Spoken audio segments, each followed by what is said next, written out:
La pièce numéro 15, une petite pièce en laiton. Nouvelle pièce. Une pièce de révolution aussi, comme vous pouvez le voir. Plan de face. Donc, qui dit pièce de révolution dit axe.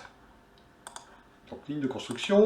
On dessine le profil que l'on voit supérieur. Donc, bah, pour moi, je vois la pièce comme ceci. Voilà.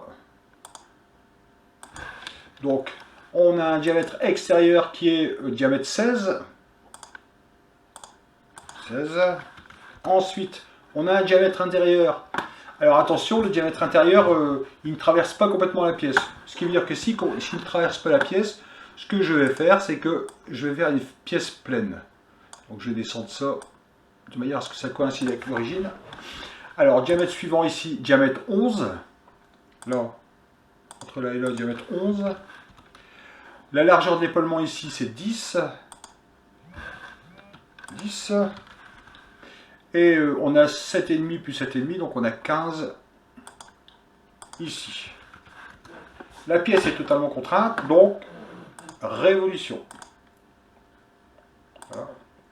Alors, le trou M6 fond plat, trou M6 sur 11, donc comme tout à l'heure, on crée une esquisse correspondant au diamètre M6 moins le pas. M6 c'est un pas de 1, donc 6 moins 1 ça fait 5. Donc on crée un cercle de diamètre 5 et on l'extrude sur la profondeur de 11. On enlève la matière sur une profondeur de 11 mm. Et comme c'est un rodage, on fait insertion d'une représentation de filetage. On sélectionne l'arête. C'est un M6, il a trouvé. Et là, on doit indiquer que c'est borgne et que ça va jusque 11 mm. Représentation du filetage. Je ne vous explique pas ce que je fais. Je vous l'ai déjà expliqué beaucoup de fois. Voilà. Donc, le filetage est apparent. Et après, bah, on a un trou qui traverse tout, mais on ne va pas le faire tout de suite. Par contre, on sait qu'on a un méplat. Vous voyez, ici, on a un plat de chaque côté. Voilà. On va se mettre en vue de dessus, par exemple. On va regarder ici la vue de dessus. Voilà. Et on sait qu'on doit enlever de la matière ici. Alors, bah, pour enlever la matière, on a deux solutions. Soit on se met sur cette face ici, on dessine et on extrude comme ça, soit on se met au-dessus. Bon, je vais prendre cette face ici.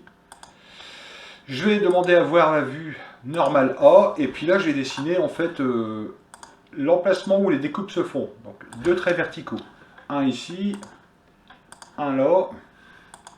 Pour récupérer la section, pour récupérer le profil ici, je sélectionne l'arc de cercle et je fais convertir les entités.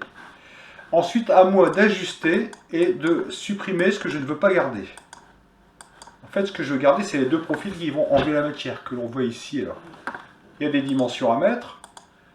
Donc il y a 5 ici et il y a 5 là.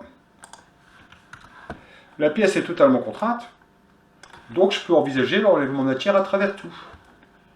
Fonction, enlèvement de matière à travers tout. Voilà, donc on a la pièce qu'on a là, vous voyez ici. Et puis là on a deux trous, un trou de diamètre 8 sur cette face ici. On crée un cercle. On va mettre le diamètre 8 et les cotes 7,5. 7,5. Et pour l'alignement, ben, on sait que l'origine ici, ou le milieu de là et le centre de là, doivent être alignés à l'horizontale. La pièce est totalement contrainte. Fonction, enlèvement de matière à travers tout.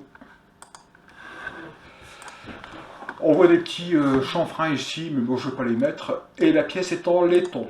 Donc, métal. Donc, on déroule ici. Laiton et on glisse sur le matériau pour la pièce. Enregistré sous. Pièce 14. Pièce 15, pardon. Pièce 15.